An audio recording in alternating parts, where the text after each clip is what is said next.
आज हूँ पवित्र ज्येष्ठ मास कृष्ण पक्ष अमावास्या तिथि जहाँ आज बट सावित्री नाम प्रसिद्ध। आज आज सधवा स्त्री माने स्वामी मानकर मंगल कामना निमित्त भगवती माँ सावित्री देवी निकट में आज पूजा करिथांती। आज दिन में उमा महेश्वर त्रिविक्रम सरस्वती देवी प्लक्षादि पंचवृक्ष पूजा सावित्री पूजा पूर्वक व्रतार्थिनी माने भगवती सावित्री देवी पूजा उद्देश्य रे उपास रहिबा सह तांकर व्रत कथा श्रवण करी सेमानंकर पति मानंकर मंगल कामना करिबा सह निज सिंदूरर सौभाग्य बजाय रखिथांती। तेणु एही बट सावित्री पई आज एठारे बहु सधवा नारी मानंकर समागम होइथिला।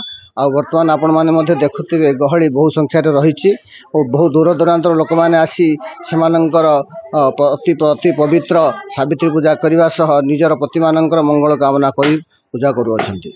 सेमाने पूजा सामग्री सहित पूजा सामग्री हिसाब रे सेमाने ऋतुकालीन फल सहित सेमानंकर साड़ी शंखा सिंदूर जो मान जहाँ को नहीं सेमाने जीवित रही थांती से सबू आनी माँ सावित्री पाखरे समर्पण करने सह ताकू श्रद्धार सह नहीं निजे धारण करतांती।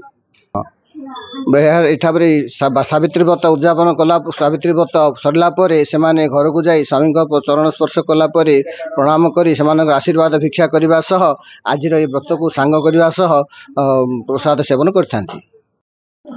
स्वामी सावित्री व्रत कराची मु गोटे 50 वर्ष है करुच्ची सब बेले आम घरे सब बेले गहली होची सब आसुँच व्रत करुच्ची। आंब पणस काकुड़ी कोले अंगूर एप्पल कदली नड़िया इन सब जिनस मुग डाली सब नुआ वस्त्र आमर सब बेले खुशी था सब बेले लोक गहली होती आम घरे सब बेले पूजा कर सब वर्ष ही हो।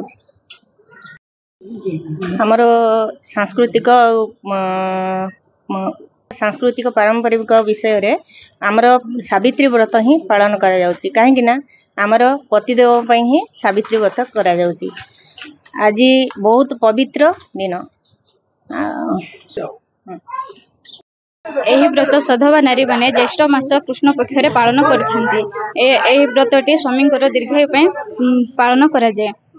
एथिरे नारी माने नूतन वस्त्र परिधान करथांते और शिव पार्वती को पूजा करथांते। एथिरे विभिन्न प्रकार फलमूल आ मुग डाली ए सब व्यवहार करा जाए। आमे पूजा सरिबा परे स्वामी आउ बड़ मानकर चरण स्पर्श कर सारिबा परे आमे प्रसाद सेवन करथां।